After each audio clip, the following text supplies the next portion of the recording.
I want to show you what sometimes people do to me. Okay. I go in this and they push back on me to come up. So Right. yeah, we don't want to do that either, so right? just this bullying. balance, both up and down, where you're just, you know, it's like a dance, right? And you do it, and there's no bullying that happens. Right.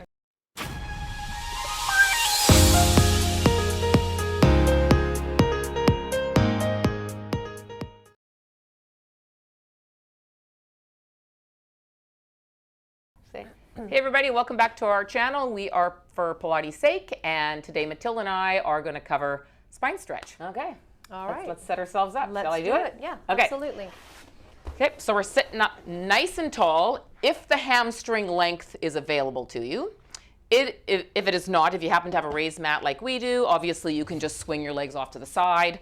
And any level of pad to sit on, yoga block, large book, a rolled up yoga mat, endless, just so you can get totally straight in the spine. We don't want anybody hanging back. That's not good posture or good alignment. No.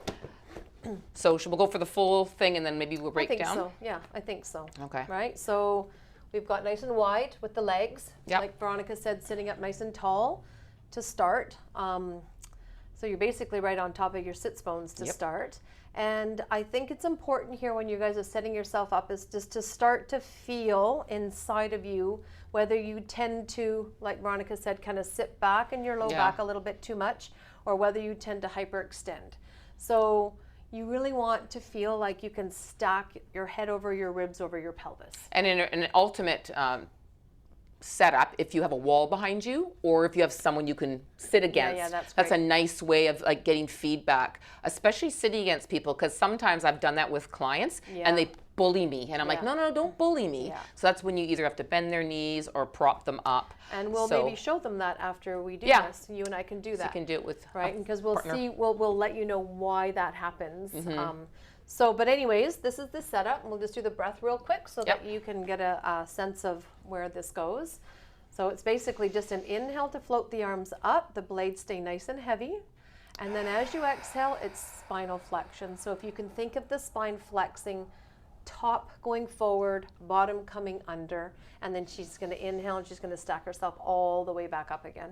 And then she's going to exhale, and as she comes down, just going to give her a little bit of real flexion here. Excellent. There, how's that feel? Awesome. And then stack back up, because as you'll see with Veronica, she is a lot more flexible than me. So I'm just giving her feedback because I know she can just sit in the hip joint, and by sitting in the hip joint, we just ignore the spine completely. Exactly. So that was lovely. Did you like that? Yeah, let's do it again. Let's do it again. That felt good. Right, so there's her inhale. She expands her lungs, gets her ribs up nice and ready, and then as she exhales and she comes down, all I'm doing is I'm drawing her head into her thoracic. I think you can see in the camera here that she has to stay back in her flexion. Otherwise, watch, she'll come a little bit more forward. That's just really hanging in the hip joint rather than creating, so that's hip flexion versus spinal flexion. Yeah, and I think ultimately, I mean, we want to get through every joint of the spine, and if you can, then the hip would be the very last joint you would flex at. But it is true, people tend to hang there first. The other thing that they'll do is they'll roll back to spine stretch. And that's when we are not using our flexors, because I very much felt my belly and my psoas when you did that.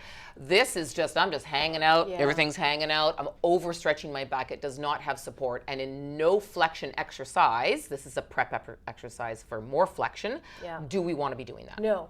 Right? And what Veronica is talking about right there, which a lot of us sometimes don't even know, is that there is a difference between rounding and flexing, which is, I think, something we can talk about at a later date because it's quite a thing.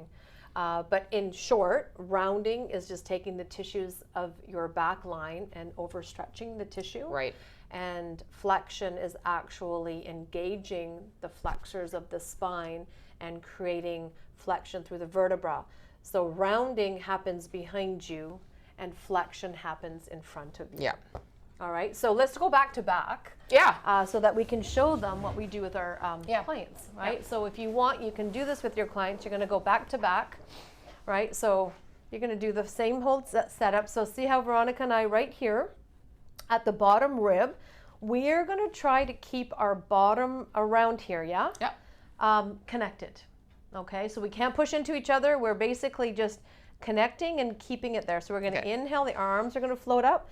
As we exhale, rib cage, we're flexing forward, ribs go forward, sacrum comes under, and then we'll bring it back. So I feel like I've lost her. Yep. Come back toward there, okay? Yep. And then you stack back up again. Yeah. Okay. How's that feel? Good. I love it. Good. So if we even just gently, yes, it's like it's almost kind of like you guys, you want right here to be connected, sorry, V. That's okay. And then her sacrum can slide towards her heels, my sacrum towards my heels, my ribs towards my toes, and her ribs towards her toes, and just kind of trying to create just a balance between top and bottom, basically, top right? and bottom. Yeah, Absolutely. the spine. Yeah. All right. So I want to show you what sometimes people do to me. Okay. I go in this and they push back on me to come up. So yeah, we don't want to do that either, so right? just this bullying. balance, both up and down, where you're just, you know, it's like a dance, right? And you do it, and there's no bullying that happens. Right. Yeah, it feels kind of nice. You got the nice warmth there does. too. And just last but not least, I would like to say, watch what happens with your feet. And again, you know, this is our perspective just today. There's lots of things we can say, but a lot of times because people don't have the length in the back line of their body, they start to point or they rotate their legs out and in, and then we're not getting a true balanced stretch, we can say, through the back line. Yeah. But I think that's it for today. That's a lot of information. Yeah. Okay. Thanks for joining us. Yeah. See you next time.